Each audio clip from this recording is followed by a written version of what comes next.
잠깐 같이 기도드리겠습니다.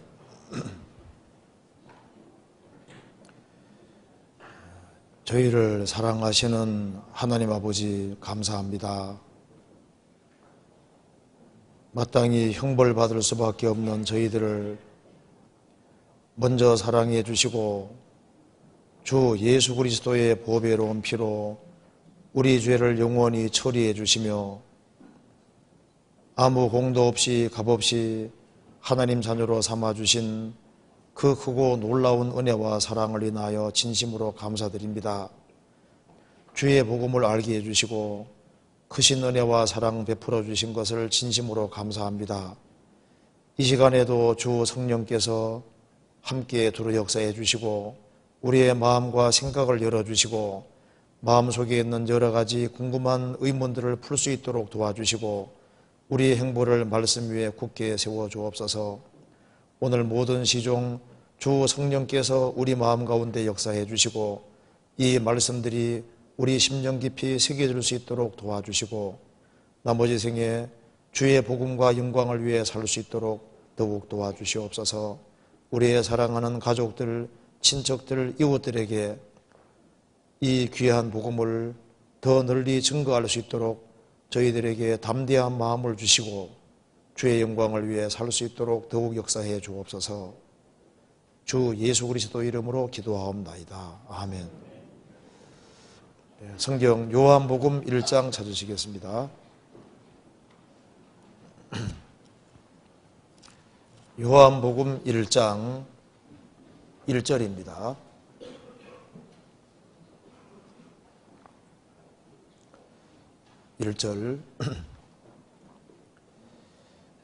태초에 말씀이 계시니라. 이 말씀이 하나님과 함께 계셨으니 이 말씀은 곧 하나님이시니라. 그가 태초에 하나님과 함께 계셨고 만물이 그로 말미암아 지은 바 되었으니 지은 것이 하나도 그가 없이는 된 것이 없느니라. 한번 보도록 합시다.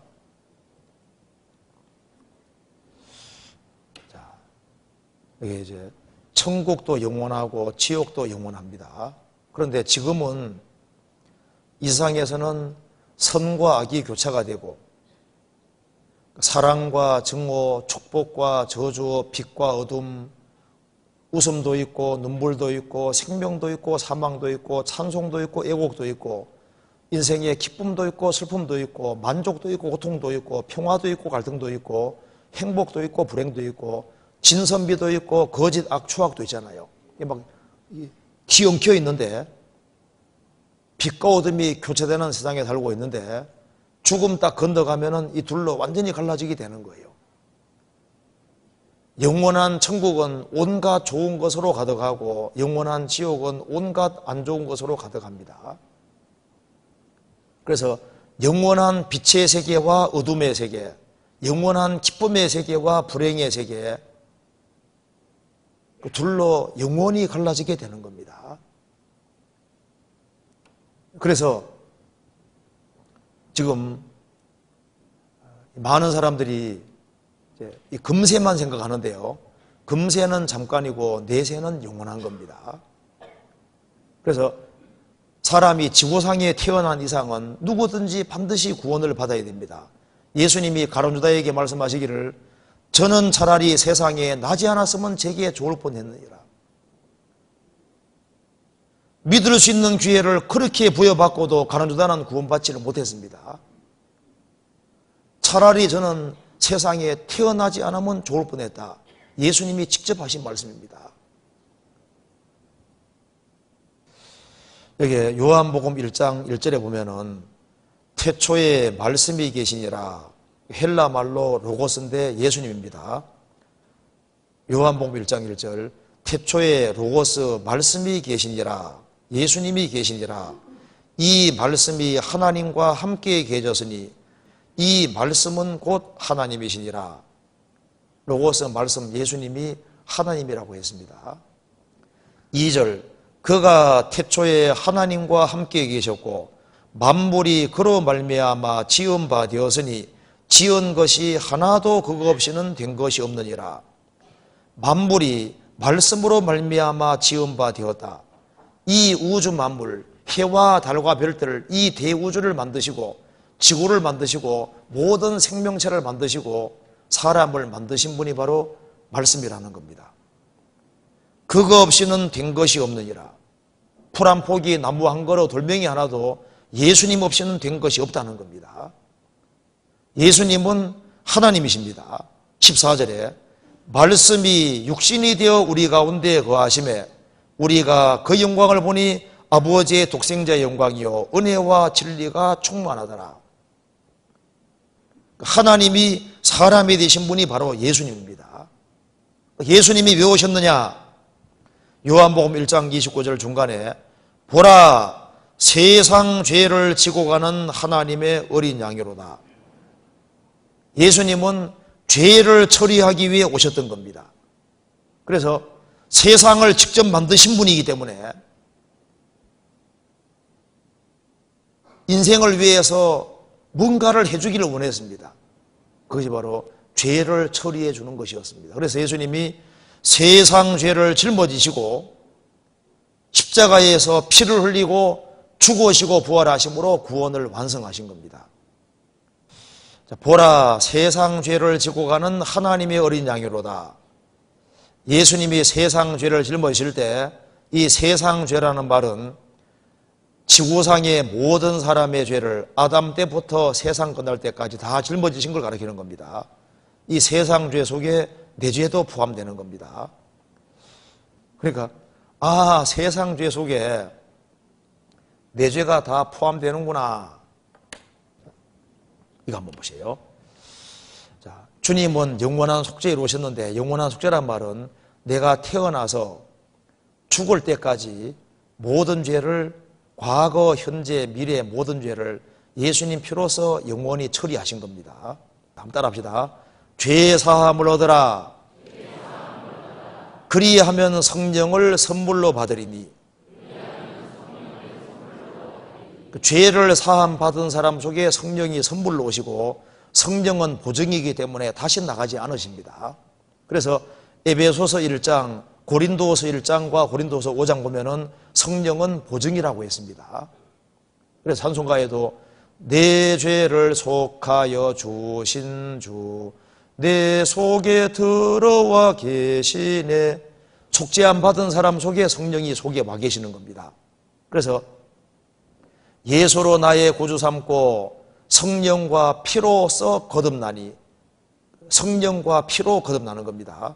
그 성령이 피를 믿어지게 해주시는 거예요. 그래서 이걸 봅시다. 사람은 태어날 때 율법아래에 태어났습니다. 율법아래에서 죄인으로 나서 평생 살아가면서 죄를 지어가니까 율법의 저주를 받아야 되는 겁니다. 그런데 하나님께서는 나를 사랑하셔서 나를 구원하시려고 율법 아래 놔줬습니다.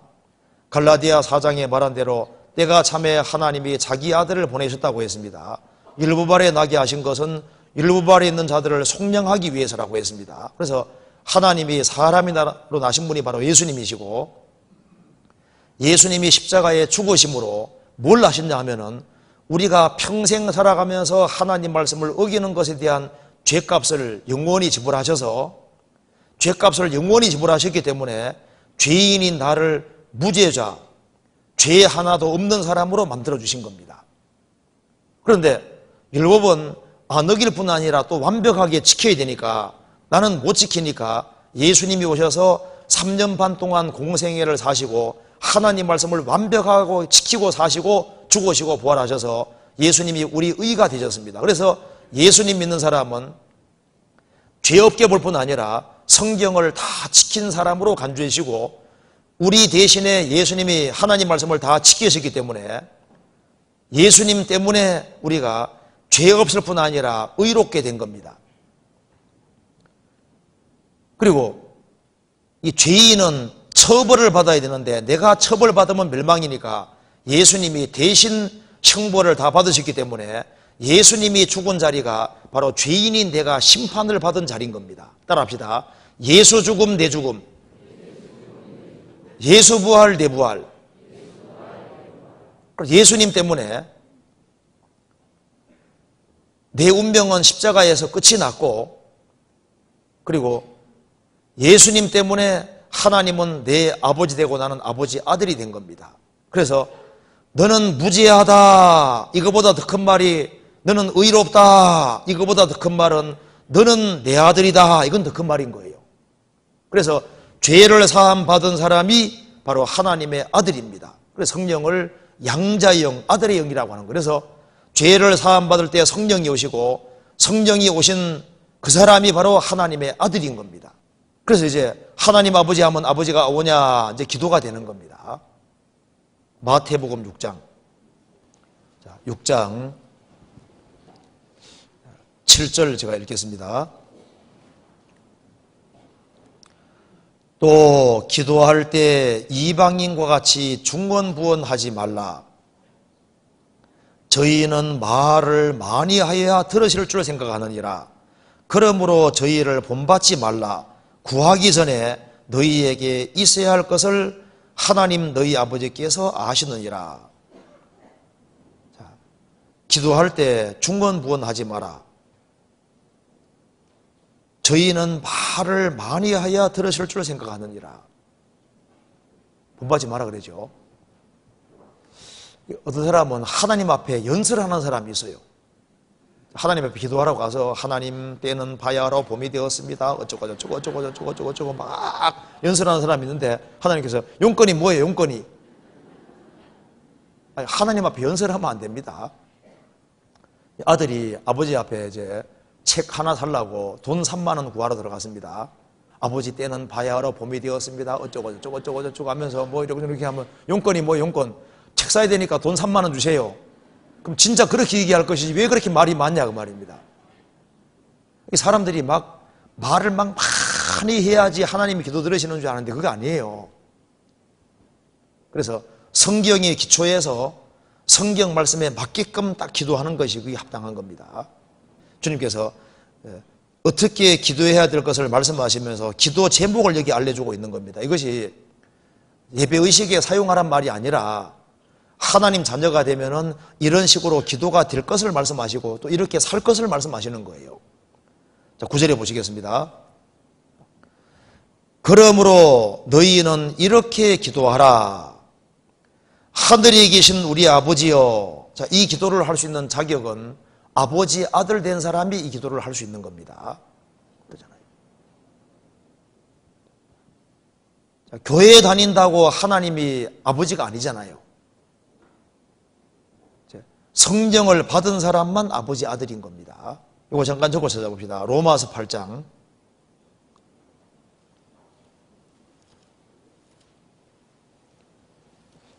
로마서 8장 15절. 15절. 너희는 다시 무서워하는 종의 영을 받지 아니하였고 양자의 영을 받았으므로 아바 아버지라 부르짖느니라. 성령이 친히 우리 영으로 더불어 우리가 하나님의 자녀인 것을 증거하시나니. 자, 교회 생활하는 가운데 행위에 기대는 사람은 전부 다 종의 영을 받은 사람들입니다. 뭘 행해서 착한 일을 해서 천국 가려고 하는 사람은 항상 속에 불안한 것이 있는 거예요. 그래서 신앙생활 열심히 할 때는 편안한데 그렇지 못할 때는 항상 불안한 거예요. 그 종인 겁니다. 너희는 다시 무서워하는 종의 영을 받지 아니하였고 양자의 영, 아들의 영을 받았으므로 아바 아버지라 부르짖느니라. 아바란 말은 아빠란 말입니다. 아빠. 가장 친근한 말이죠. 아빠, 아버지라 부르짖느니라. 성령이 친히 우리 영으로 더불어 우리가 하나님의 자녀인 것을 증거하시나니. 그래서 죄를 사함 받을 때 그 죄를 사해 주신 것을 믿어지게 하신 분이 성령입니다. 그래서 속죄받지 아니한 사람은 하나님의 아들이 아닌 거예요. 그래서 속죄를 받은 그 사람이 하나님을 비로소 아바 아버지라 부를 수 있는 겁니다. 그러니까 주기도문을 할 수 있는 자격이 누구냐 하면은 하나님 아들 된 사람에게 하는 말인 거예요. 하나님의 아들이 아닌 사람은 구원해 달라고 해야 되는 것이고 하나님이라 하면 맞는데 하나님 아버지는 아직 아닌 겁니다. 구원받을 때 그 사람이 이제 하나님을 아버지라 부를 수 있는 거예요.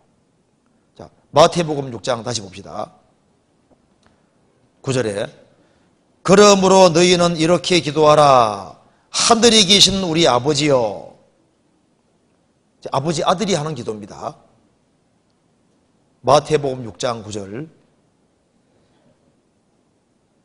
주님 피로 구원받은 사람은 아들입니다. 그래서 아들 되고 나면은 이 기도가 나오게 되는 겁니다. 이름이 거룩히 여김을 받으시오며.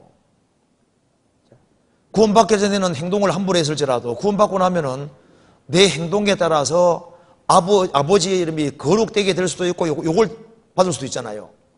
자식이 잘못함으로 아버지 이름이 욕먹을 수도 있습니다. 그렇잖아요. 그러니까 우리가 하나님 아들로서 바르게 행하지 아니하면은 크리스찬이 욕을 먹는 걸 뿐 아니라 그 하나님 아버지가 욕을 먹는 거예요. 그렇잖아요. 그러니까 하나님, 내가 오늘 하루 살아가는 데 있어서 하나님 이름에 욕을 돌리지 아니하고 하나님 이름이 영광 돌아가는 그런 삶을 살도록 도와주세요. 이 기도가 나오게 된다 그 말입니다. 아들 행동에 따라서 아버지가 영광 받기도 하고 욕을 받기도 하잖아요. 그래서 이제 하나님 아들 된 사람은 하나님이 내 아버지이기 때문에 하나님이 영광 받을 수 있도록 그런 식으로 행동하기를 원하게 되는 겁니다. 그러니까 하나님, 내가 하루를 매일매일 조심스럽게 살 수 있도록 도와주시고 하나님 이름에 영광 돌아가는 그런 삶을 살도록 도와주세요. 그 기도가 나오게 되는 겁니다. 그리고 그렇게 살게 될 걸 말씀하는 거예요. 그리고 10절 나라의 마옵시며. 나라의 마옵시며. 이게 무슨 말입니까? 구원 받기 전에는 지구상에 나라가 많은 줄 알았습니다. 구원 받은 사람은 사탄의 나라에서 하나님의 사랑의 아들의 나라로 옮겨졌기 때문에 구원 받고 나면은 두 나라가 있다는 걸 알게 되는 거예요. 마태복음 12장에 말한 대로 예수님이 사탄의 나라와 하나님 나라 말씀하셨는데 구원 받을 때 사람은 구원 받을 때 내가 하나님 나라 안에 들어왔다는 걸 알게 된다 그 말입니다. 그리고 내 속에 하나님 나라가 임했고 또 다른 사람들이 구원 받을 때 그 사람에게 나라가 임하게 되는 거니까 나라가 임하게 달라는 기도는 뭐냐 하면은 내게 하나님 나라가 임했으니까 내 사랑하는 가족들, 친척들, 이웃들에게도 복음이 전해져서 그 사람들이 구원받을 때 나라가 확장돼 가는 거예요. 사람을 나라라고 했거든요. 구원받을 때 하나님 나라에 들어온 거예요. 자, 성경 찾아봅시다. 골로새서 1장. 골로새서 1장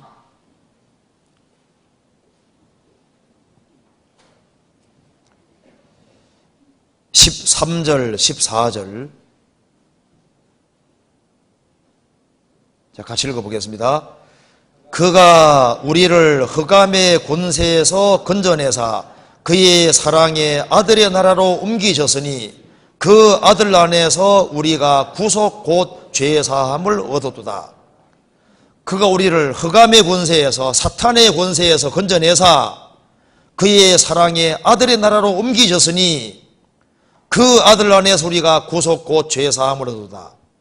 구원받은 사람은 하나님의 사랑의 나라로 옮겨진 겁니다. 성경 한번 찾아봅시다. 사도행전 26장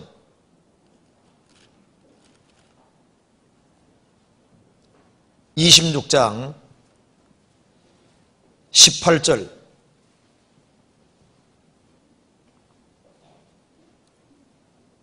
18절 같이 읽겠습니다. 그 눈을 뜨게 하여 어둠에서 빛으로 사단의 권세에서 하나님께로 돌아가게 하고 죄사함과 나를 믿어 거룩해 된 무리 가운데서 기업을 얻게 하리라 하더이다. 구원받을 때 소경이었다가 영혼의 눈이 뜨여진 겁니다. 어둠에서 빛으로 사탄의 권세에서 하나님께로 돌아간 거예요. 그리고 죄를 사함받았고 구원받은 사람은 소경이었다가 눈 뜬 사람입니다. 이제 빛 가운데 들어봤고 사탄의 권세에서 하나님 품에 돌아왔습니다. 성경 말씀이었습니다. 구원받을 때 그 사람에게 나라가 임한 겁니다. 그래서 구원받은 사람을 나라라고 표현하고 있습니다. 베드로전서 2장 보시겠습니다.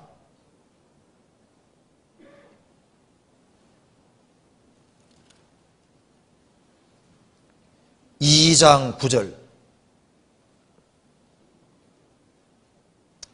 베드로전서 2장 9절. 오직 너희는 택하신 족속이요 왕같은 제사장들이요 거룩한 나라요 그의 소유된 백성이니 이는 너희를 어두운 데서 불러내어 그의 기이한 빛에 들어가게 하신 자의 아름다운 덕을 성전하게 하려 하심이라. 오직 거듭난 너희는 택하신 족속이요. 구원받은 사람이 택함받은 사람입니다. 택한 족속이요 왕같은 제사장들이요. 그 제사장들은 하나님을 직접 섬길 수 있는 제사장들이요 거룩한 나라요. 거듭난 사람들이 나라입니다. 이제는 주님이 나를 통치하는 나라입니다. 그의 소유된 백성이니 주님의 소유가 된 백성입니다. 주님 피로 값주고 났으니까 주의 것이 된 백성입니다. 그렇게 하신 이유는 너희를 어두운 데서 불러내어 그의 기이한 빛에 들어가게 하신 자의 아름다운 덕을 선전하게 하려 하심이니라. 구원받은 사람이 나라입니다. 청해서 봅시다. 요한계시록 1장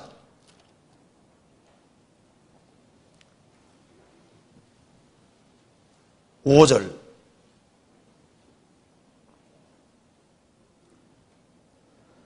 또 충성된 증인으로 죽은 자들 가운데서 먼저 나시고 땅의 임금들의 머리가 되신 예수 그리스도로 말미암아 은혜와 평강이 너희에게 있기를 원하노라. 우리를 사랑하사 그의 피로 우리 죄의 소리를 해방하시고, 그 다음 6절 같이 읽겠습니다. 그 아버지 하나님을 위하여 우리를 나라와 제사장으로 삼으신 그에게 영광과 능력이 세세토록 있기를 원하노라. 아멘. 여기 우리를 사랑하사, 하나님 우리를 항상 사랑하십니다. 우리가 죄인일 때도 사랑하셨고 하나님 아들 됐을 때도 사랑하시고 우리가 부족할 때도 사랑하시고 우리를 영원히 사랑하시는 거예요. 우리를 사랑하셨기 때문에 그의 피로, 예수님 피로 우리 죄의 소리를 해방하시고 그 아버지 하나님을 위하여 우리를 나라와 제사장으로 삼으신 그에게, 우리가 나라입니다. 그리고 우리가 제사장, 하나님을 직접 섬기는 제사장인 거예요. 이 대우주를 창조하신 절대자 하나님을 직접 섬길 수 있는 특권이 주어져 있는 겁니다. 그분에게 영광과 능력이 세세토록 있기를 원하노라. 아멘. 이 우주에서 구약시대 때는 제사장은 아론 자손만 제사장이 될 수 있었습니다. 이스라엘 사람이 이 구절을 읽으면 아주 감격을 하는 거예요. 내가 제사장이다, 하나님을 섬긴다, 대통령 가까이 섬기는 건 얼마나 큰 복이에요. 우리는 주님을 직접 섬길 수 있는 제사장이 됐다 그 말입니다. 요한계시록 5장 보시겠습니다. 9절 10절 같이 읽어보겠습니다. 새 노래를 노래하여 가로되 책을 가지시고 그 인봉을 떼기에 합당하셔도다. 일찍 죽임을 당하사 각 족속과 방언과 백성과 나라 가운데서 사람들을 피로 사서 하나님께 드리시고 저희로 우리 하나님 앞에서 나라와 제사장을 삼으셨으니 저희가 땅에서 왕노릇 하리로다 하더라. 예수님이 십자가에 죽으심으로 각 족속과 백성과 방언과 나라 가운데서 사람들을 피로 사서 하나님께 드리시고, 그래서 구원받고 나면 이제 이 기도가 이해가 되는 거예요. 마태복음 6장 다시 봅시다. 6장 10절에 나라의 임하옵시며, 이 기도를 한다 그 말입니다. 나라의 임하옵시며.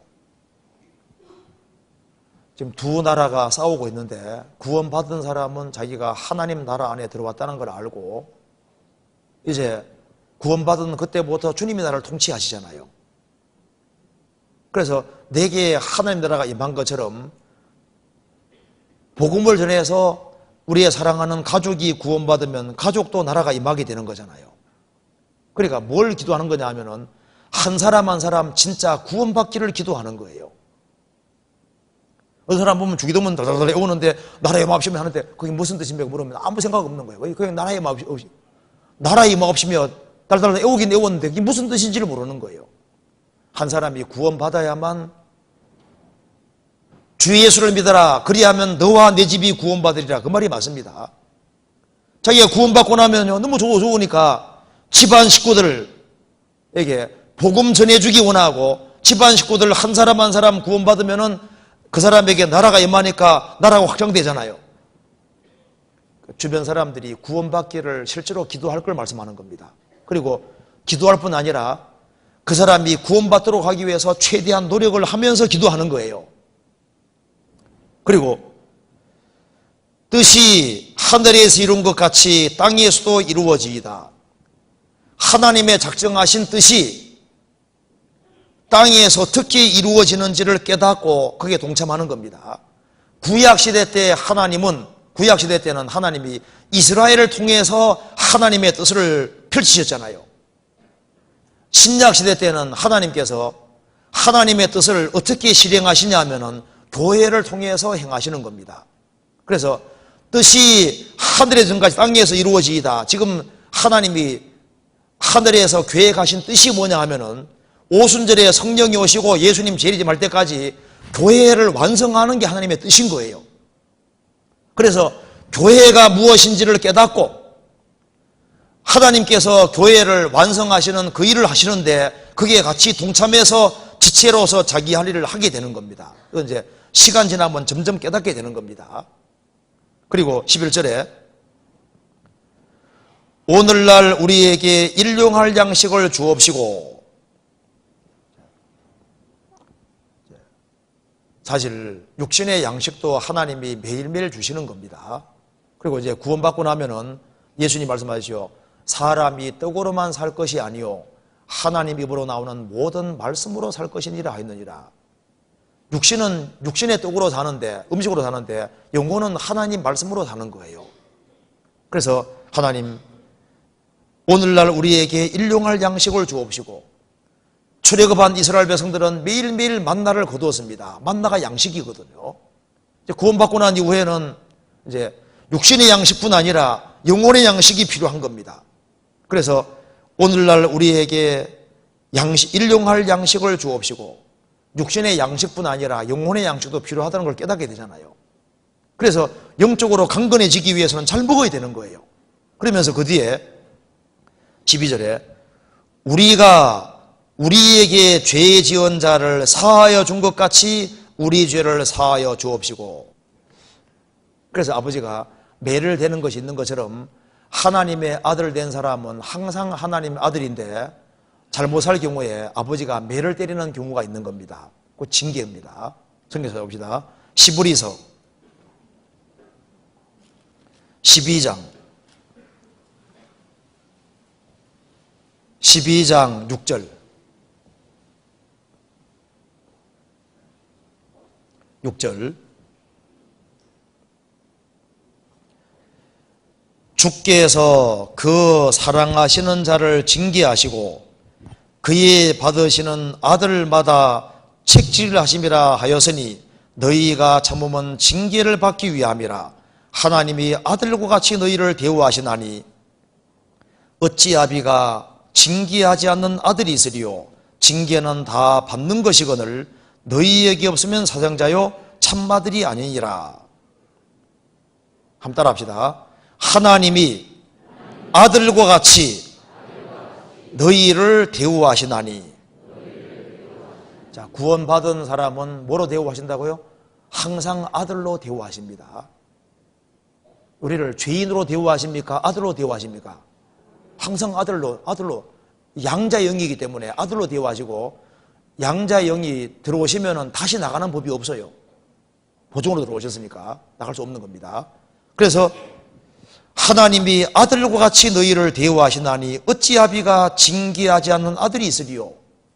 징계는 다 받는 것이거늘 너희에게 없으면 사생자요 참마들이 아니니라. 아버지 아들이 곁길로 가는데 아무 일이 없으면요, 아버지 없다는 증거인 거예요. 아버지 아들이 잘못 살아가면요, 아들의 소망이 있기 때문에 근실하게 징계하고 잘 되기를 바라고 간섭하는 것이 있는 거예요. 그래서 하나님 아들 된 사람은 하나님께서 간섭하시고 개입하십니다. 틀림없이 있어요. 그 징계가 좀 무서운지 알아야 됩니다. 하나님 아들 된 사람은 징계가 정확히 옵니다. 왜 올까요? 미워서입니까? 사랑했습니까? 사랑하기 때문에. 남의 집 아들은 내버려둬도 자기 아들은 근실하게 징계하는 것처럼 아버지 아들은 하나님께서 근실하게 징계하십니다. 여기까지는 이해되시죠? 21절. 물은, 이게 노아 홍수물입니다. 물은 예수 그리스도의 부활하심으로 말미암아 이제 너희를 구원하는 편이 곧 세례라. 육체의 더러운 것을 제하여 버림이 아니요 오직 선한 양심이 하나님을 향하여 찾아가는 것이니라. 노아 홍수물도 세례 그림자라고 했습니다. 방주는 예수님 그림자이기 때문에 노아 방주 안에 들어가는 것이 먼저고, 그 다음에 물 통과하고 신앙생활한 것처럼 한 사람이 구원받는 것이 먼저고, 그 다음에 구원받은 것을 표하는 것이 물세례 받는 겁니다. 그 다음에 신앙생활 하는 거예요. 그래서 노아 홍수물은 예수 그리스도의 부활하심으로 말미암아 이제 너희를 구원하는 편이고 세례라. 구원받은 걸 외적으로 표하는 것이 세례라는 겁니다. 구원받고 난 다음에 받아야 되는 겁니다. 육체의 더러운 것을 제하여 버림이요 하면 좋은데, 육체의 더러운 것을 제하여 버림이 아니요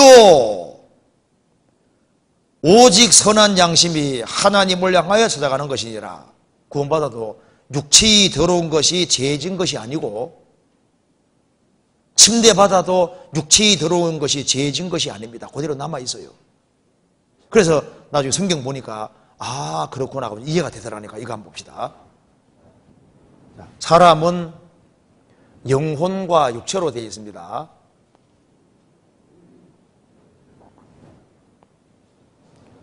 자, 우리가 이제 구원을 받았다 그 말은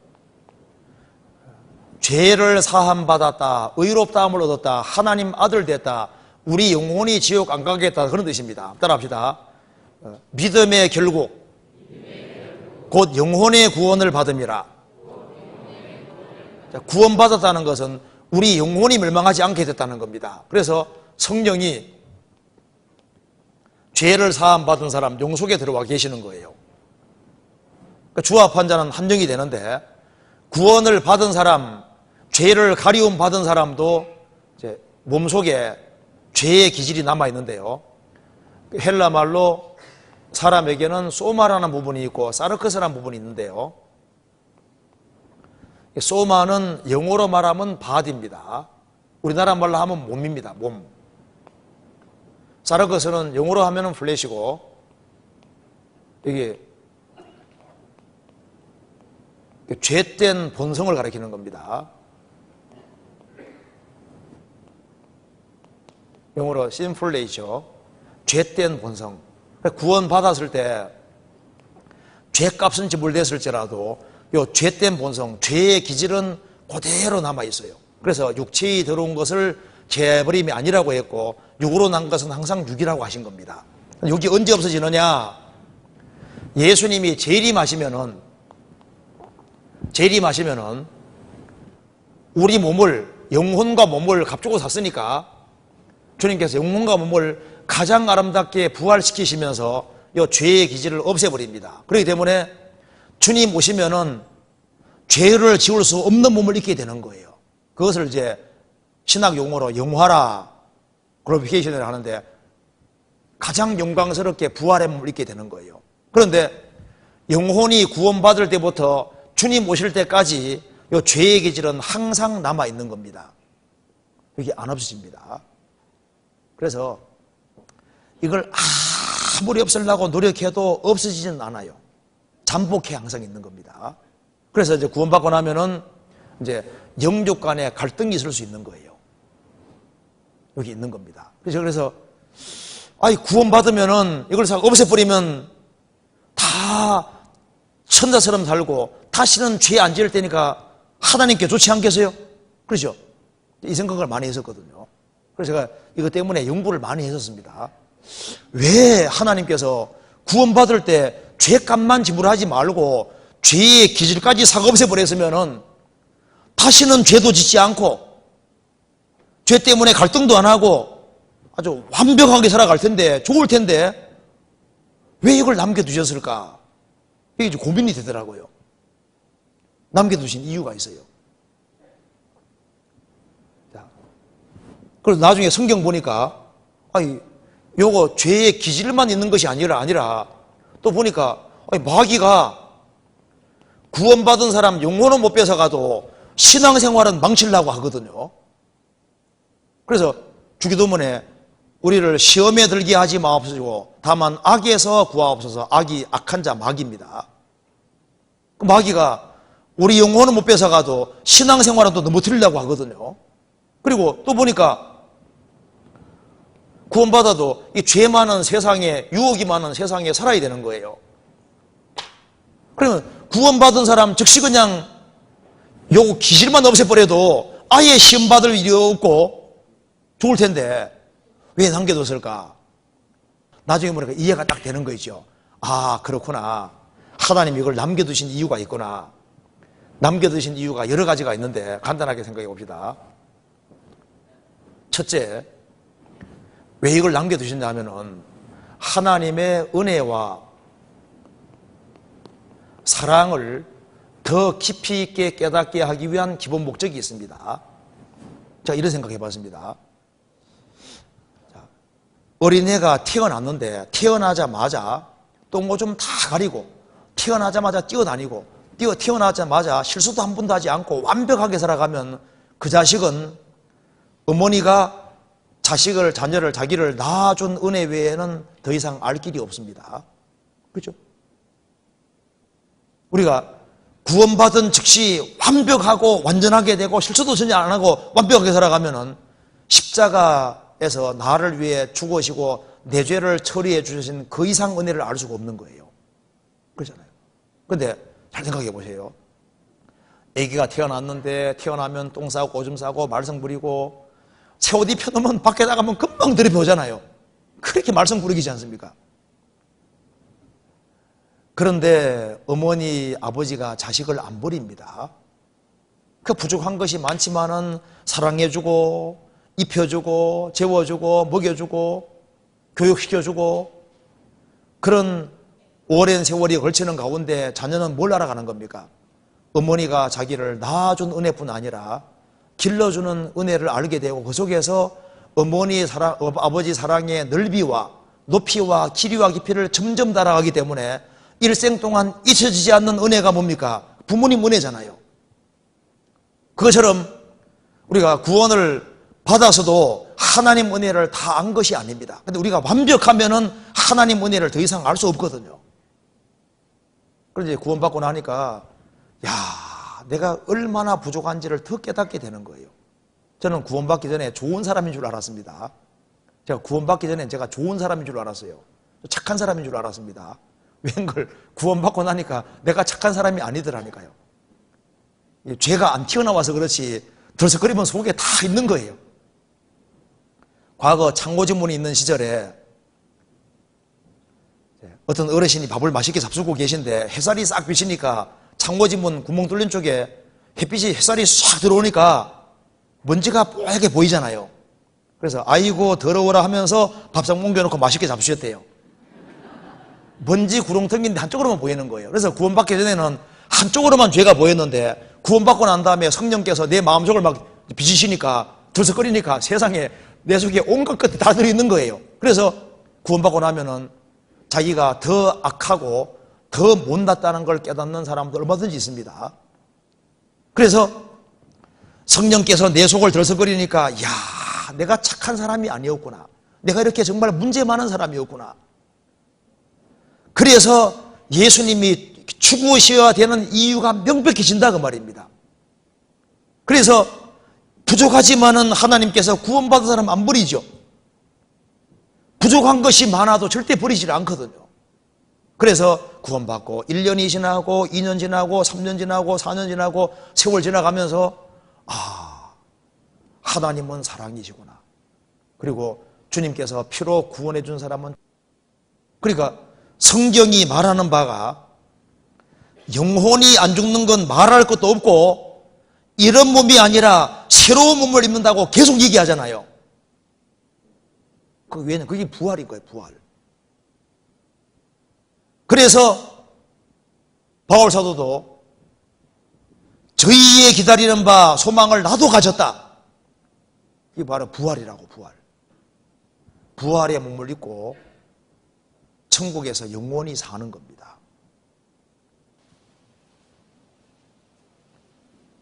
자, 3절부터 5절까지 같이 읽겠습니다.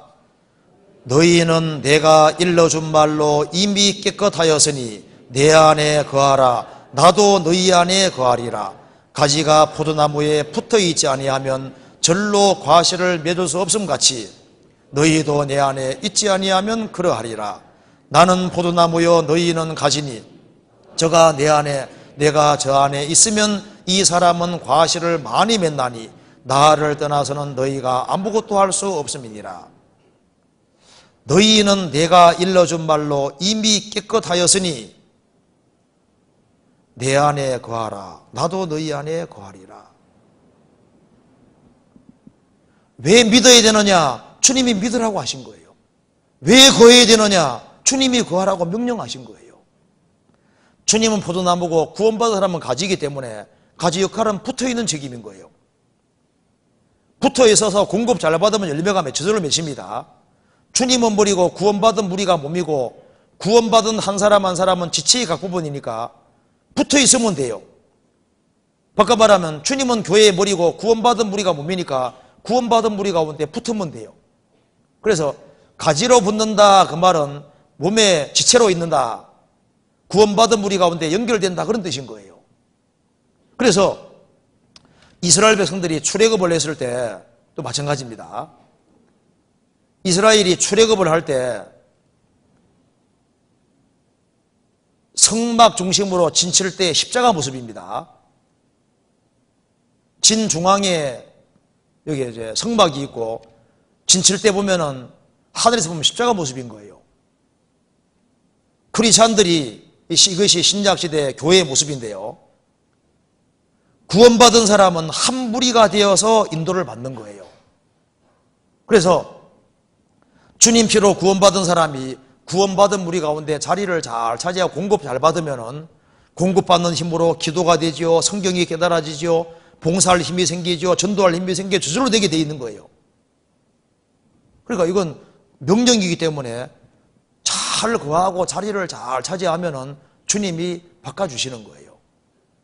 그래서 신앙생활 잘하는 비결은 딱 한 가지입니다. 구원받은 무리 가운데 딱 거하면은 신앙생활은 저절로 될 수 있게 돼 있는 거예요.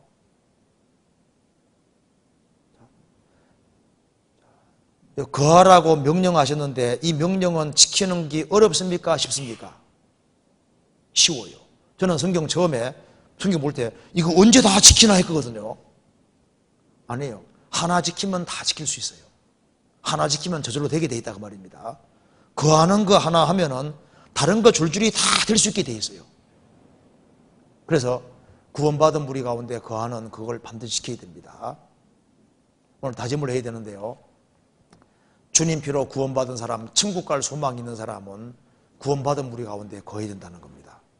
그리고 시간 투자를 잘해야 되는데 뭔가에 성공하기 위해서는 시간을 많이 들여야 되는 거예요. 지금까지는 세상에 시간을 많이 들였는데 이제부터는 이제 신앙은 액세서리가 아니고 신앙은 우리의 모든 것이나 마찬가지이기 때문에 하나님이 살아계시니까 신앙생활에 시간을 투자해야 되는데, 그래서 주일 말씀 듣고 수요일 말씀 듣고 크리스찬들이 같이 모이는 것에 시간을 투자하고 무엇보다도 성경 열심히 배우면은 성경이 사람을 튼튼하게 만들어가는 거예요. 그리고 궁금한 모든 것을 성경이 다 풀어주게 될 겁니다. 그래서 시간을 충분히 투자하는 것이 필요할 것 같습니다. 그리고 마지막으로 성찬식을 하는 이유만 간단하게 말씀드리는데요. 성찬식 할 때 목적이 세 가지인지라면 알면 되겠습니다. 그럼 잠깐 이거 마지막으로 봅시다. 고린도전서 11장 성찬식 하는 이유 세 가지만 보고 기도가 마치겠습니다. 고린도전서 11장 23절입니다. 내가 너희에게 전한 것은 주께 받은 것이니 곧 주 예수께서 잡히시던 밤에 떡을 가지사 축사하시고 떼어 가라사대 이것은 너희를 위하는 내 몸이니 이것을 행하여 나를 기념하라 하시고 식후에 또한 이와 같이 잔을 가지시고 가라사대 이 잔은 내 피로 세운 새 언약이니 이것을 행하여 마실 때마다 나를 기념하라 하셨으니 너희가 이 떡을 먹으며 이 잔을 마실 때마다 주의 죽으심을 오실 때까지 전하는 것이니라. 그러므로 누구든지 주의 떡이나 잔을 합당치 않게 먹고 마시는 자는 주의 몸과 피를 범하는 죄가 있느니라. 사람이 자기를 살피고 그 후에야 이 떡을 먹고 이 잔을 마실지니. 자, 이 말씀 봅시다. 여기 이제 성찬식 하는 이유가 세 가지인데요. 오늘 성찬식을 할 겁니다. 성찬식을 할 때 우리 오늘 떡을 떼게 되는데요. 이 떡을 떼는 이유는 예수님이 살이 찢겨지심으로 내게 영원한 생명을 주신 걸 깨우친 사람이 떡을 떼므로써 예수님을 기억하고 기리는 겁니다. 포도주 마실 텐데 포도주는 붉습니다. 붉은 포도주를 마심으로써 예수님이 붉은 피를 흘림으로 죄를 처리한 걸 깨우친 사람이 포도주를 마심으로써 예수님을 기억하고 기념하는 거니까 성찬식의 첫 번째 목적은 너희들은 나 중심으로 살아라, 예수님 중심으로 살아라, 그걸 설명하기 위해서입니다. 그리고 두 번째는 한 떡을 뗍니다. 고린도전서 10장에 한 떡을 떼는데 왜 한 떡을 떼냐 하면은 우리는 천국에서 같이 살 사람입니다. 그래서 운명 공동체고 하나님도 하나고 성령도 하나고 주도 하나고 믿음도 하나 소망도 하나 모든 것이 하나입니다. 그래서 우리는 서로 사랑하기 위해서 부르심 받았다는 걸 타기 위해서 한 떡을 떼는 거예요. 우리는 천국에서도 같이 살고 땅에서도 운명과 고락을 함께 해준다는 걸 설명하기 위해서입니다. 그리고 세 번째는 이미 십자가에 죽으신 예수님, 다시 재림하실 예수님을 바라면서 우리 가운데 예수님의 죽으심을 다시 한번 일깨우고 우리는 왜 사느냐? 주님의 죽으심을 또 다른 사람에게 전하기 위해 산다 그 말입니다. 목적이 세 가지입니다. 그러니까 너희들을 주님 중심으로 살아라. 주님 안에서 하나가 되고 서로 사랑하는 가운데 또 주님의 죽으심이 가장 중요한 걸 다시 일깨우고 이것을 또 다른 사람에게 전하라. 그 목적으로 이걸 하는 거예요. 그럼 합당치 않다는 건 뭐냐 하면은 그리스도인들이 이기적으로 개인적으로 주님 중심으로 살지 않고 자기 중심으로 살면 합당하지 않다는 겁니다. 구원받은 사람이 서로 미워하면 합당하지 않다는 거예요.